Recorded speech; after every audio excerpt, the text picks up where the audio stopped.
সময় সংলাপে স্বাগত জানাচ্ছি। আমি তুষার আব্দুল্লাহ। সময় সংলাপে আজ আমার সঙ্গে যোগ দিয়েছেন স্থপতি ইকবাল হাবিব।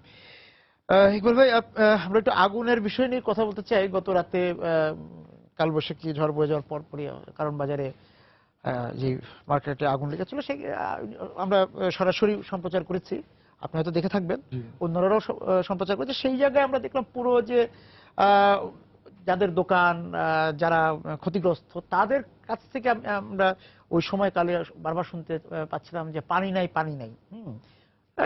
দমকল বাহিনী দেরিতে পৌঁছেছে সেটা বলছিল, সেটা হয়তো নানা কারণে হতেই পারে, বা আমার ব্যক্তিগত অভিজ্ঞতা হচ্ছে যে দমকল বাহিনী সঠিক সময় গেলে পরও এই অভিযোগ আমি যখন মাঠে কাজ করতাম রিপোর্টিং এ শুনেছি। কিন্তু সবচেয়ে বড় কথা হচ্ছে পানি নেই। এই যে পানি নেই, এইটা যতদূর আমাদের মনে পড়ে যে যখন বঙ্গবাজারে আগুন লাগলো, তার পাশে গুলিস্তান সিনেমা হলের পাশে হকার্স মার্কেটে আগুন লাগলো, বিভিন্ন সময় আগুনের যখনই আলোচিত হয়েছে তখনই বলা হচ্ছে যে ঢাকা শহরে পানি নেই আগুন নেভানোর মতো। এই জায়গা থেকে যদি আপনি আলোচনা শুরু করেন। আসলে আমরা নিজেদের ঐশ্বর্য বুঝি না এবং অত্যন্ত গুরুতরভাবে অভিযোগ করাই যায় যে আমরা অপরিকল্পিত নগরায়নে অনুকরণ করেছি, পাশ্চাত্যের অনুকরণ করেছি, নির্বিচারে নগরায়নের ক্ষেত্রে নিজের সম্পদকে পদদলিত করার যে অদম্য পুঁজিবাদী প্রয়াস। দুর্ভাগ্যের বিষয় হচ্ছে স্যানিটারি সুয়ার সিস্টেম এবং আমাদের বিভিন্ন সময় প্রয়োজনীয় অগ্নিকাণ্ডের বেলায় স্পেশালি প্রয়োজনীয় জলের ধারার ব্যাপারে আমরা সাংঘাতিক রকম সেকেলে মানসিকতা রয়েছে। মনে রাখতে হবে ঢাকা শহরে যে অজনিত পুকুর ছিল, খালগুলো জীবন্ত ছিল, সেই রকম অবস্থা 60-এর দশকের অবস্থা। এরপরে যে নগরায়ন হয়েছে, মানুষ বেড়েছে প্রায় 28 গুণ, 18 গুণ বেড়েছে এর আয়তন। এই যে ডেন্সিটি এত হারে বাড়লো, আমরা নির্বিচারে কিন্তু পুকুর শেষ করেছি, খালগুলিকে ভরাট করেছি, আমাদের বিলগুলো ঝিলগুলোকে বন্ধ করেছি। এর ফলশ্রুতিতে আমাদের যে বিকল্প ব্যবস্থা নেওয়া দরকার সেটার ব্যাপারে কিন্তু আমরা কখনোই যুক্তিসঙ্গত পদক্ষেপ গ্রহণ করি নাই। আজকে ফায়ার ব্রিগেডকে গত 20 বছর ধরে শুনছি প্রত্যেকটা ক্ষেত্রে, সে নিমতলি বলেন আর আপনি যে কটার উদাহরণ বললেন, প্রতিটা ক্ষেত্রে তারা বলছে পানির সংকট। তাহলে এই সংকট সমাধানের বিকল্প ব্যবস্থা, অর্থাৎ এই যে হাইড্রেন সিস্টেম, প্রেশারাইজ, প্রত্যেকটা অঞ্চল ভিত্তিক যে ডিপ টিউবওয়েল রয়েছে তার সাথে যদি প্রেশারাইজ নেটওয়ার্ক তৈরি করা যায় এবং সেই হাইড্রেন সিস্টেম ফায়ার ব্রিগেড শুধুমাত্র ব্যবহার করবে এরকম অবস্থা তৈরি করা যায়, সেই অবস্থাটা তৈরি করলাম না কেন? এবং এই ঘনবসতির এরকম একটা শহরে এখন হঠাৎ করে আবার পুকুরকে ফিরিয়ে আনাও একটা অবাস্তব পরিকল্পনা। এবং সেই পরিকল্পনার উপরে দোহাই দিয়ে আমরা কি কারণে এবং অদৃষ্টবাদিতায় ভুগে এইরকম ক্ষতিকে মেনে নিচ্ছি। সিওরেজ সিস্টেমের বেলা একই ঘটনা। এখনো ওয়াসার চেয়ারম্যান অথবা এমডি জিজ্ঞেস করলে বলবে যে শোকপিট রয়েছে, সেপটিক ট্যাঙ্ক রয়েছে, ওটা করলেই তো হয়।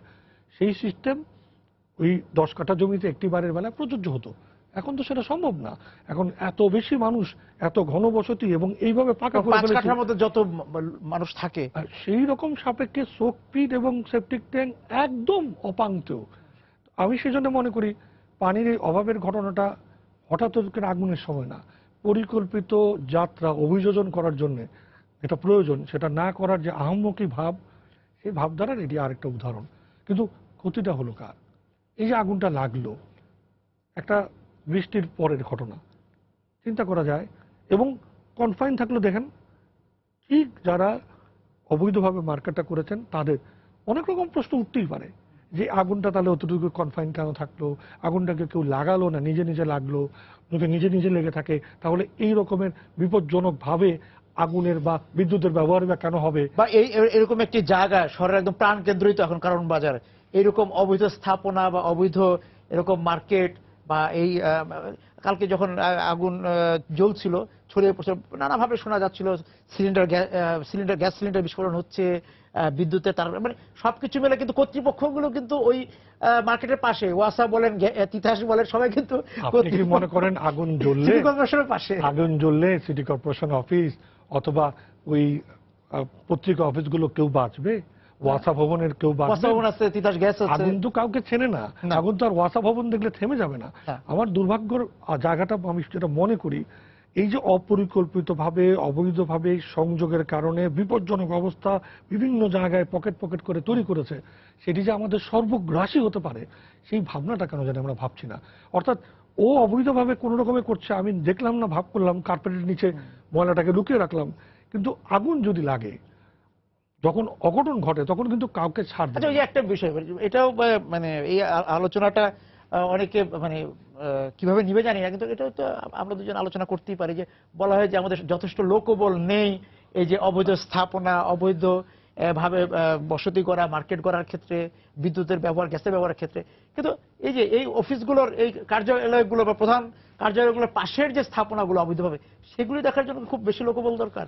আসলে তো উদ্যোগ নিলে যে হয় এটা অতীতে আমরা অনেকবার বলেছি, তখন তো প্রমাণ দেখি নাই। কিন্তু ট্রাক স্ট্যান্ড যখন চললো, গাবতলীতে অবৈধ পার্কিং যখন চললো, তখন কি বিশ্বাস করতে আদৌ কোনো বিশ্বাস করার মতো বিশ্বাসযোগ্য বিষয় এটি যে আসলে উচিত করা যায় না, আসলে এই অবৈধ কার্যক্রমকে বন্ধ করা যায় না? রাজনৈতিক সদিচ্ছা এবং প্রশাসনিক দৃঢ়তা, এই দুটো হলে যে কোনো কিছু সরা সম্ভব। মনে রাখতে হবে সেটা যেন জনকল্যাণে হয়, সেটা যদি কোনো গোষ্ঠী কল্যাণে হয়, যেটা কোনো ব্যক্তি কল্যাণে হয়, মানুষের সমর্থন না পাওয়া যায়, তবে অবশ্যই সেটা হবে না। এই যে আমাদের চামড়া শিল্পকে সরানোর ক্ষেত্রে আমরা এই যে cat and mouse, Tom and Jerry খেলা দেখছি বারবার, এগুলো কিন্তু মানুষের মধ্যে যারা অন্যায় করছে তাদেরকে কিন্তু এক ধরনের প্রশ্রয় দেয় যে তাহলে বোধহয় হবে না, আরে আসুক না, একটা এরকম ব্যবস্থা তো হবে। অনেকবারই বলে। অনেকবারই তো বলে।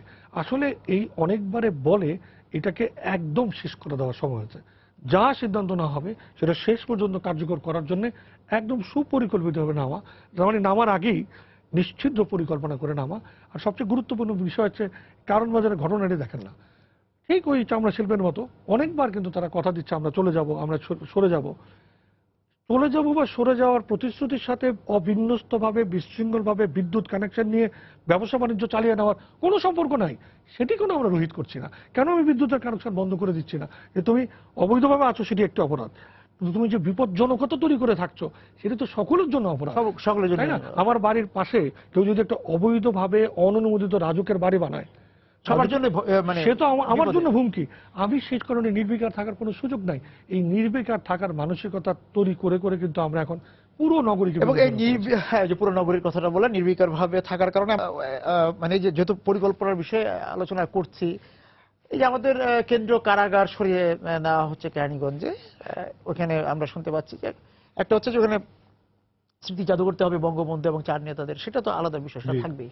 এর বাইরে শোনা যাচ্ছে যে পার্ক হবে, মার্কেট হবে। সেই জায়গা থেকে মানে পার্ক এবং মার্কেট, পার্ক হতেই পারে, মার্কেট, এই যে এই ব্যবহারটা নিয়ে যদি আপনি একটু কথা বলেন। একদম খুবই গুরুত্বপূর্ণ একটা বিষয় তুললেন প্রধানমন্ত্রী।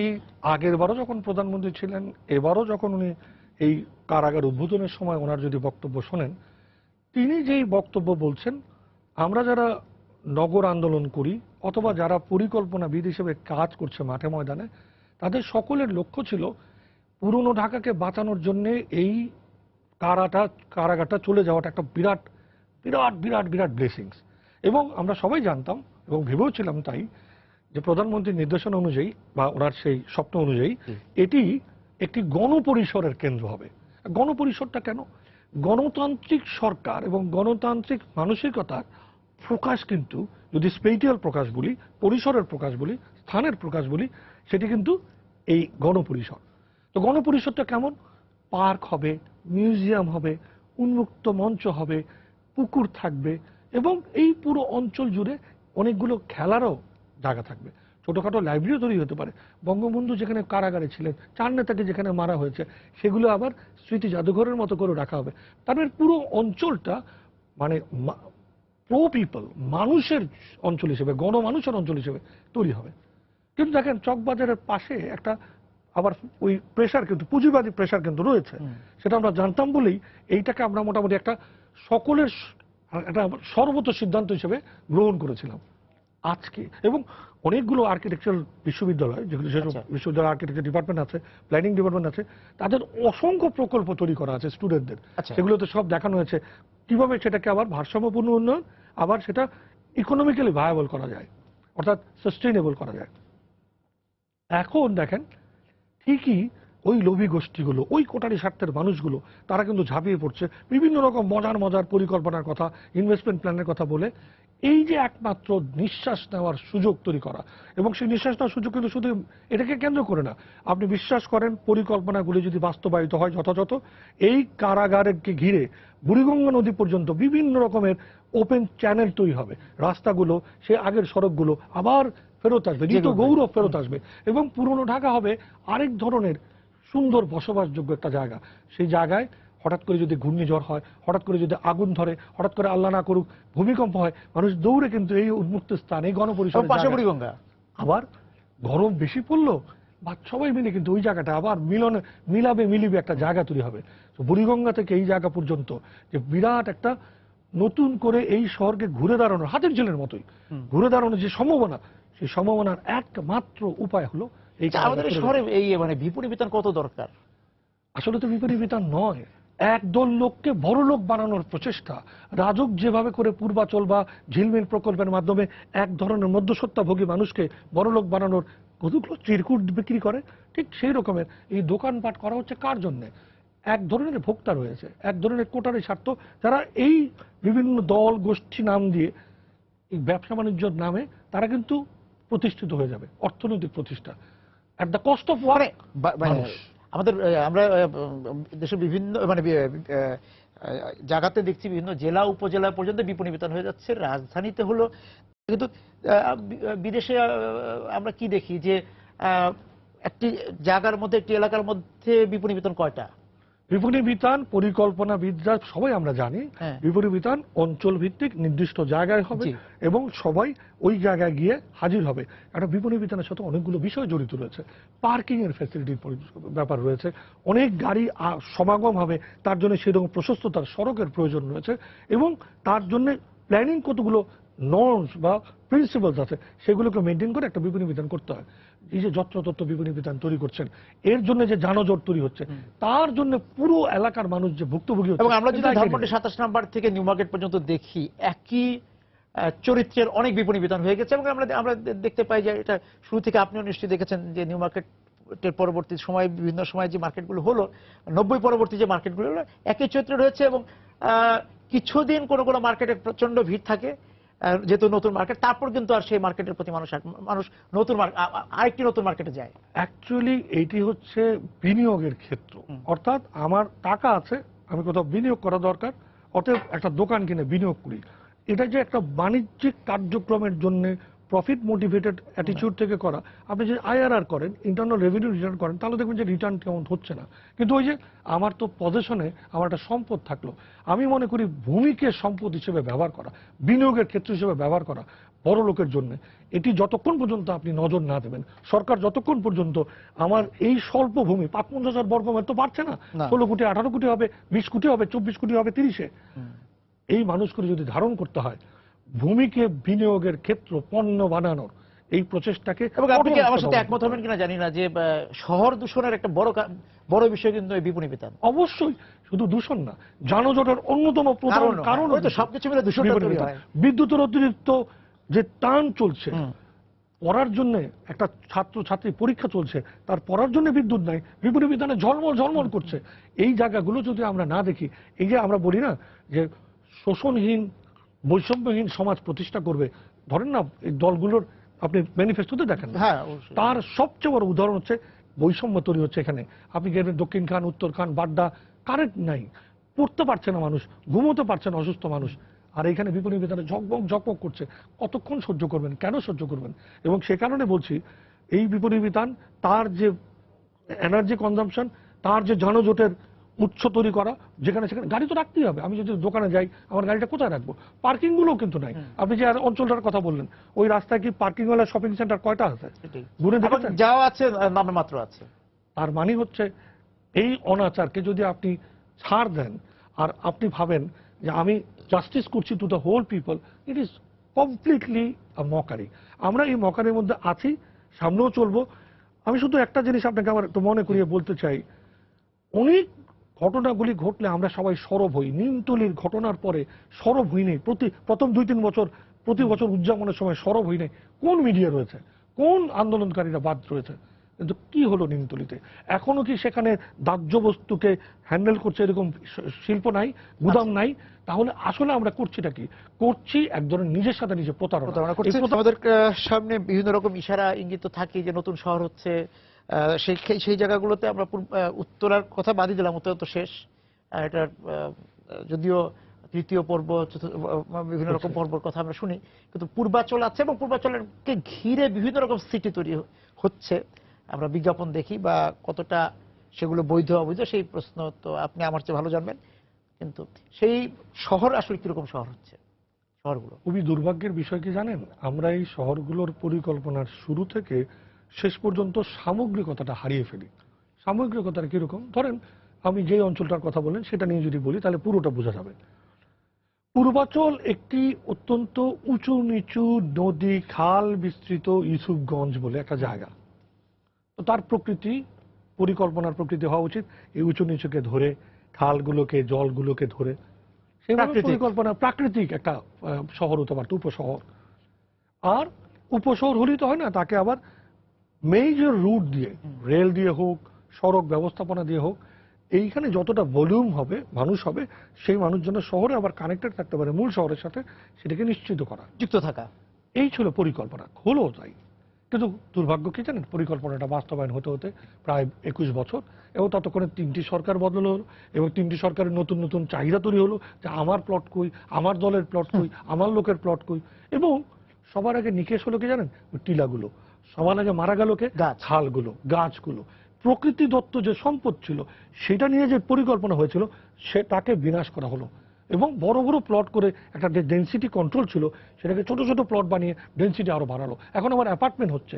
একবার কেউ ভাবছে না অ্যাপার্টমেন্ট তো প্রথম থেকে চিন্তা করলে যদি একরকম চিন্তা হতো, এখন যে বাড়ছে ডেনসিটি, তার যে হিউজ ভলিউম অফ ট্রাফিক তৈরি হবে সেটার জন্য কি রাস্তা, তাহলে প্লট না করলে অ্যাপার্টমেন্টই করা হতো, তাহলে হয়তো এত জমি নিতে হতো না। এবং তখন কিন্তু খোলা জমি অনেক রেখে একটা কথা পরিষ্কার বুঝিয়ে বলার চেষ্টা করছি, অ্যাপার্টমেন্ট যদি হয় তবে কিন্তু আপনাকে ওপেন স্পেসের পরিমাণ সেইভাবে রাখতে হবে। আপনি হঠাৎ করে যেখানে ছোট ছোট বাড়ির পরিকল্পনা করে জমি করলেন, সেখানে ধানমন্ডির অবস্থা যা হয়েছে, সেখানে যদি আপনি হঠাৎ করে অ্যাপার্টমেন্ট করেন তখন যে প্রপোর্শন অফ ওপেন স্পেস আনুপাতিক হারে অনেক কমে যায়, এবং তখন আর এটা পরিকল্পিত ব্যবস্থাপনা থাকে না। তারপরে অবারিতভাবে আপনি চোখ বন্ধ করে না দেখার ভান করে আমি দেখছি না মনে অসংখ্য প্রকল্প হতে দিলেন। এই সবগুলো যখন ওই কুড়িল থেকে পূর্বাচলের সড়কের উপর এসে একদম গাজীপুর নরসিংদীকে ঘিরে, আপনি চিন্তা করতে পারেন ওই সড়কের অবস্থাটা কি হবে। এখনই যখন বসুন্ধরার ওই সড়কগুলো ব্যবহার করতে শুরু করেছে, ওই সড়ক কিন্তু যানজটের আরেকটি অন্যতম প্রধান কারণ। পূর্বাচলের মানুষ এই শহরে আসবে কি করে? আসলে সার্বিকতা নির্ভর। এবং আমার তো মনে হয় যে মানে নরসিংদী থেকে ওদিক দিয়ে হয়ে যে রাস্তাটা পূর্বাচল দিয়ে চলে গিয়েছে গাজীপুরের দিকে, সেটা এখনই 4 লেন করা দরকার। আপনি খেয়াল করে দেখেন এখনো কিন্তু পূর্বাচল বসবাস যোগ্যতা নাই। আর যখন যাওয়া হবে তখন কি অবস্থা তৈরি হতে পারে। আসলে নিয়ন্ত্রণ শব্দটার সাথে আমাদের জন্য কোনো পরিচয়। এখন থেকে ভাবা দরকার যে ওই রাস্তার প্রশস্ততা, আমরা 300 ফিট দেখছি, ওইরকম প্রশস্ত রাস্তা কিন্তু অধিক দরকার। আসলে দরকার কি জানেন, দরকার হচ্ছে নিয়ন্ত্রণ। আমরা বারবার বলছি উন্নয়ন নিয়ন্ত্রণ, এই দুইটা কাজও রাজুকের। রাজুক শুধু উন্নয়নই করলো, নিয়ন্ত্রণ করলো না, এবং ফলে উন্নয়নটা কিন্তু আর রাজুক উন্নয়ন করলে নিয়ন্ত্রণ করবে কে? প্রবলেম হচ্ছে এই কথাটা বলে বলে তো ক্লান্ত, যে তুমি নিয়ন্ত্রণহীন যে সমাজ ব্যবস্থা তৈরি করছো, যে ভূমি ব্যবহার তৈরি করছো, তার ফলে এই নগরী তো শেষ করেছো। এখন নতুন নতুন যে সম্ভাবনা ছিল আশেপাশে সেগুলোকে গলা টিপে মেরে ফেলা হচ্ছে। ব্যক্তিগত গাড়ি নিয়ন্ত্রণের মাধ্যমে আজকে যে নগরীকে বাঁচিয়ে রাখা যায়, সেই জায়গায় যখন ন্যানো গাড়ি দেখি রাস্তায়, তখন আমি বুঝি যে আমরা যারা কথা বলছি, আমরা যারা পরিকল্পনা তৈরি করছি, অথবা আপনারা যারা সংবাদসেবীরা এই বিষয়গুলোকে সামনে এনে গণমানুষের জন্য নগরীকে পরিবর্তনের ধারায় উঠাতে চেষ্টা করছেন, সেটা সুদূর পরাহত। লোভের কাছে, অর্থের কাছে বিনিয়োগ যারা করছেন, শব্দ এবং সময়ের অপচয় সাংঘাতিকভাবে। এবং এটাও হয়তো আমাদের একসময় বন্ধ করার তাগিদ উঠবে। কারণ কি জানেন, সাধারণ মানুষ অনেক শহরকে এভাবে করে ধাক্কা মেরে ফেলে দিয়ে চলে গেছে। এই শহরকে যারা ওই দিকে ঠেলে দেওয়ার চেষ্টা করছে, সম্ভাবনা জাগিয়েও আমরা যাদেরকে ঠেকাতে পারছি না, তাদের বিরুদ্ধে সবার আগে প্রয়োজন রাজনৈতিক সদিচ্ছা নির্ভর একটা আন্দোলন তৈরি করা। এবং সেই আন্দোলনের অন্যতম যে আলোচনাটা আমরা আগেরবার করছিলাম, যে নির্মম থাকার দিন শেষ, আমাকে নির্মম থেকে আর কোনো সুযোগ নাই। আমার চোখের সামনে ফুটপাতে যদি কেউ হোন্ডা উঠায়, আমাকে দায়িত্ব নিতে হবে, এই হোন্ডা তুমি গাড়ি ফুটপাত থেকে নামাও। আমার চোখের সামনে যদি কেউ অবৈধভাবে বিদ্যুতের সংযোগ নিয়ে কোনো একটা ব্যবসা বাণিজ্য করার চেষ্টা করে আমাকেই দায়িত্ব নিতে হবে। আমি মনে করি সরকারকে এই সকলকে দায়িত্ব নেওয়ার যে প্রক্রিয়া, কমিউনিটি পুলিশিং, কমিউনিটি ট্রাফিকিং, এইগুলি এই যে আমাকে দায়িত্ব নিতে হবে আপনি বলছেন, সে আমাকে দায়িত্ব নেওয়ার মতো পরিস্থিতি কি আছে? পরিস্থিতি তৈরি করার জন্যই কিন্তু এই কথাগুলি বলা। আমাদের নগর পিতাদের আসার মাধ্যমে আমরা কিন্তু এক ধরনের গণজাগরণের আভাস কিন্তু পাই। আভাস পাই বলে তো তারা সাহস করে এতদিনের জটাজট সরানোর শক্তি পায়। তাহলে কি আপনি কি মনে করেন না যে সত্যিকার অর্থে এই জনপ্রতিনিধিত্বশীল একটা সরকার ব্যবস্থার দিকে যদি সরকার ধাবিত হয়, নগর সরকার বলে না, যেই সরকার নাম দেন, আমরা কিন্তু এই সবগুলি জায়গায় আছি। আমি যেটা মানে আপনার কাছে জানতে চাই যে সিটি কর্পোরেশন নির্বাচন হয়েছে, উত্তর দক্ষিণে হয়েছে, আপনি আমাদের সম্মানিত মেয়রদের তৎপরতা দেখতে পান, আমরা দেখি গণমাধ্যমে হোক বা বিভিন্নভাবে হোক, কয়েকটি কাজও তারা করেছেন যেগুলো উল্লেখও আপনি করেছেন, কিন্তু আমাদের কাউন্সিলরদেরকে আপনি দেখতে পাচ্ছেন? দুর্ভাগ্যের জায়গাটা তো ওঠা। আমরা যে কেন্দ্রীভূত সরকার ব্যবস্থা নিয়ে কতবার আপনার সাথে আলোচনা করেছি, এইখানেও একটা কেন্দ্রীভূত সরকার ব্যবস্থা তারা করেছেন। তারা ভুলে যান যে কাউন্সিলরদের নিয়ে তাদের সরকার, তারাও কিন্তু মন্ত্রী এবং প্রধানমন্ত্রী ধরনের একটা সরকার। মেয়ররা যদি মনে করেন যে আমি কেন্দ্রিক একটা সরকার, তাহলে যেভাবে অঞ্চল ভিত্তিক উন্নয়নগুলো সুষম বন্টিত হবে না। একই রকম ভাবে আমরা কাউন্সিলরদের প্রভাবে, কাউন্সিলরদের মাধ্যমে এলাকাবাসীর যে সমস্যা সমাধানের যে আশাকাঙ্ক্ষা নিয়ে এদেরকে নির্বাচিত করলাম, সেটাও হবে না।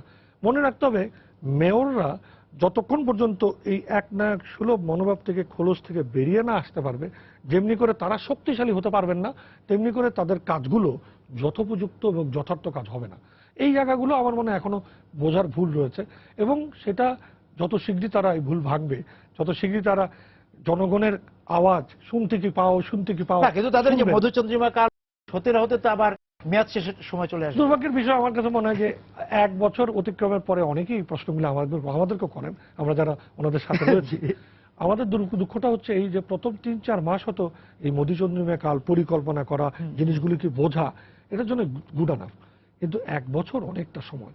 এখনো যদি তারা কার্যত প্রকল্প প্রণয়ন এবং তা বাস্তবায়নে অঞ্চল ভিত্তিক প্রকল্প তৈরিতে কর্মক্ষম না দেখান, তারা যদি এখনো প্রজেক্টই বানাতে না পারেন, তারা যদি এখনো মশা নিধনের জন্য আদৌ কোনো পদক্ষেপ না নেন, অথবা দক্ষিণের উত্তরের এই 2 মেয়রকে বলতে চাই, বর্ষা আসলো বলে আর 1.5 মাস পর, তখন যদি আবার আপনি হাঁটু জলে দাঁড়িয়ে বলেন আগামী বর্ষায় 40% কমবে, এই বর্ষাটা সহ্য করেন, এখন ঢাকার রাস্তাঘাট সবই ক্ষত বিক্ষত, বলবে যে আগামী বছর আগে সব আবার ঠিক হয়ে যাবে, এই কথা তো মানবে না। এবং মজার ব্যাপার হচ্ছে আমাদের খালগুলো এবং আমাদের সারফেস ড্রেন এবং স্টর্ম ড্রেনেজ গুলো কঠিন বর্জ্য দিয়ে ভরা। সে কঠিন বর্জ্য সিটি কর্পোরেশনের বর্জ্য।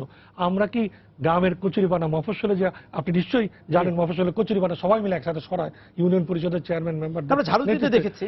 আমরা কি সেইভাবে করে খালগুলিকে এবং আমার স্টর্ম ড্রেনেজগুলিকে পরিষ্কার করার আন্দোলন করতে সবাইকে ঝাড়ু দিতে দেখেছি?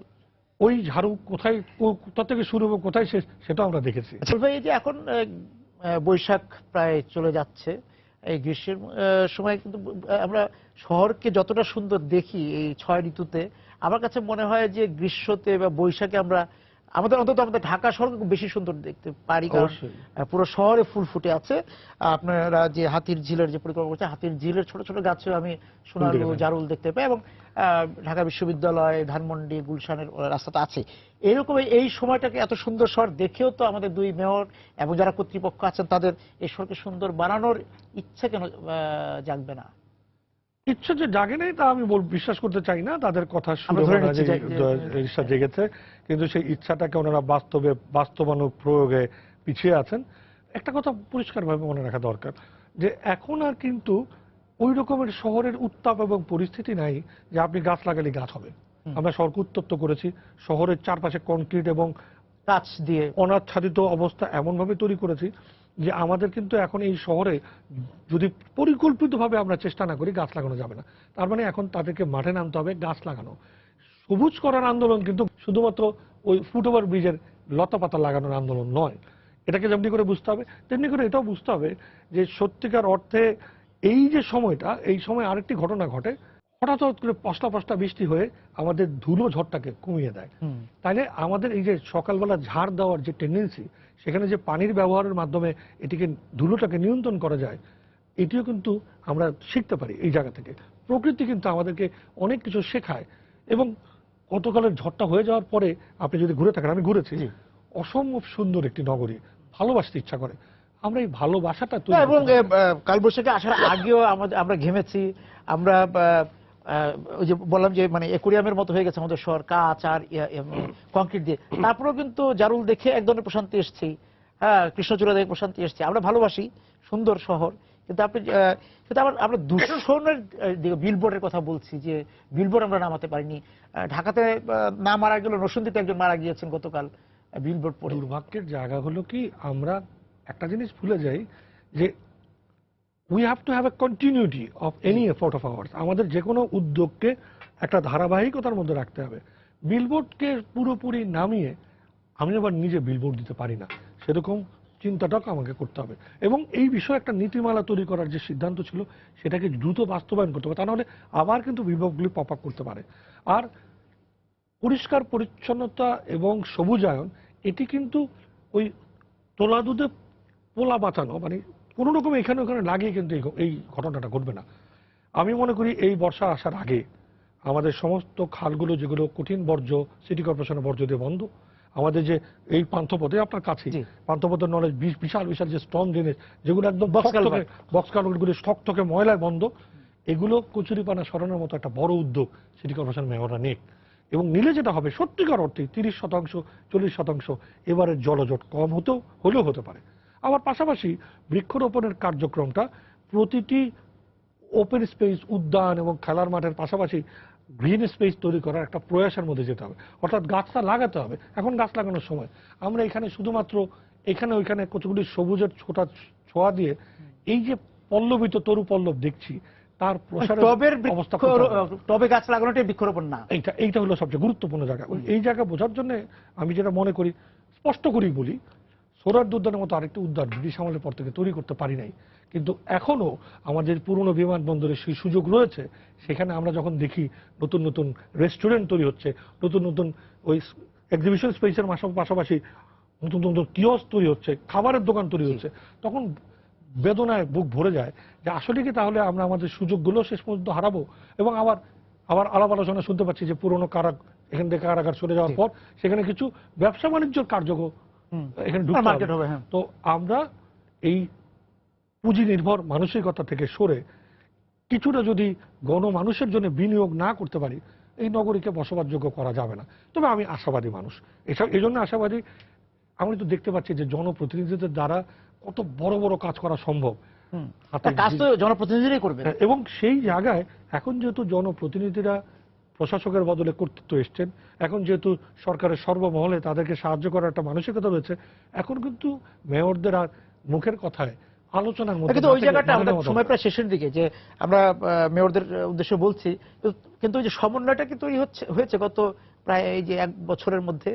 সমন্বয়টা এখন যা বোঝা যাচ্ছে, সমন্বয়টা নিজের দায়িত্ব করে নিয়ে নিতে হবে। আচ্ছা আচ্ছা আচ্ছা, এই যে যতগুলি পজিটিভ বা ইতিবাচক কাজ হয়েছে, সমন্বয় করি ওনারা করেছেন। এটা যদি ওনারা করতে পারেন, তবে এখন থেকে ওনারা বলা বন্ধ করুন এটা তো ওয়াসার কাজ, এটা আমার না, এটা তো বিআরটিসির কাজ, আমার না, এটা বলা বন্ধ করুন। দায়িত্ব নেন। জনগণ যেহেতু আপনার সাথে আছে, আপনি একমাত্র নির্বাচিত এতগুলো ইনস্টিটিউশনের মধ্যে, 56টা ইনস্টিটিউশনের মধ্যে একমাত্র আপনি যেহেতু নির্বাচিত, দায়িত্ব নেন। সরকার আপনাকে সমর্থন করে, জনগণ সমর্থন করে, বসে আছেন কি জন্য? আমি এই জন্য মনে করি এখন আর এর ওর দিকে আঙুল নয়। ড্রেনেজের সমস্যা হলে ওয়াসা, যানজটের সমস্যা হলে বিআরটিসি বা ট্রাফিক পুলিশ, এই কথা বলা ছাড়েন, সবাইকে সাথে নেন। এবং যেহেতু আপনি নির্বাচিত, আপনার শক্তি অনেক বেশি, সমন্বয়কের ভূমিকা নেন। প্রতিশ্রুতি কিন্তু আপনারা এরকম দিয়েছিলেন, প্রতিশ্রুতি থেকে সরে আসবেন না, এটা আমাদের আবেদন। মানে কে সমন্বয় করবে সেটা না, সমন্বয় করতে তাদেরকে প্রণোদিত করতে হবে, যে তারা নিজেরাই চলে আসবে সমন্বয় করতে। অবশ্যই সেদিকে কেউ আপনাকে দায়িত্ব দেবে, কারণ আপনারা অনেকগুলি ভালো উদ্যোগ সমন্বয় কারক হিসাবে নিয়েছেন, এবং নিয়েছেন যখন, তখন সবাইকে পেয়েছেন। তবে আর অপেক্ষা কেন? এই উদাহরণটুকু মাথায় নিয়ে এখন থেকে দায়িত্ব নেন। এবং আমি যেটা বুঝি, এই দায়িত্ব যতবার নিতে যায়, সরকার কিন্তু উপর থেকে নিচ পর্যন্ত সবাই কিন্তু পাশে দাঁড়াচ্ছে। তার মানে সরকারও মনে করছে তোমরা সবল হও। উন্নয়ন কথাটা বলছিলেন, যে যার মতো করে শহরের উন্নয়ন করবে। এই অসমন্বিত কার্যক্রমের বিরুদ্ধেই তো সমন্বয়। হ্যাঁ, যে কালকে ওয়াসার মনে হলো উন্নয়ন করবে, কালকে পুলিশ বিভাগের মনে হলো যে সে একটা বিলবোর্ড দিবে, সচেতনতামূলক। আলটিমেটলি তো ড্রেনেজটা ওয়াসা প্রায় ছেড়েই দিয়েছে, তাহলে কে নেবে দায়িত্ব? আলটিমেটলি এই যানজটের দায়িত্ব তো সবাই ছেড়েই দিয়েছে, কে নেবে দায়িত্ব? আমি মনে করি সমস্ত পরিকল্পনাগুলো, সমস্ত উদ্যোগগুলো সিটি কর্পোরেশনের মেয়ররা, কাউন্সিলরদের সাথে নিয়ে যুথবদ্ধভাবে জনগণকে নিয়ে এখনো যদি কার্যকর করার চেষ্টা করেন, তাদেরকে কেউ ক্ষমতা দিতে হবে না, ক্ষমতায় তার কাছে ওই জায়গাটা আমরা আসলাম যে আমরা আমাদের সম্মানিত মেয়রদের একা দেখতে চাই না, কাউন্সিলরদের সঙ্গে একসঙ্গে এবং দেখতে চাই। জনগণকে পাশে এবং দেখতে জনগণকে পাশে রেখে আপনাকে অনেক ধন্যবাদ বলবে আজকে আমাদের সঙ্গে যোগ দেওয়ার জন্য। দর্শক যারা ছিলেন আজকে সময় সংলাপের সঙ্গে আলোচনায়, আপনাদেরকে ধন্যবাদ জানিয়ে শেষ করছি আজকে সময় সংলাপ। দেখা হবে আগামী দিন। সবাই সুন্দর থাকুন।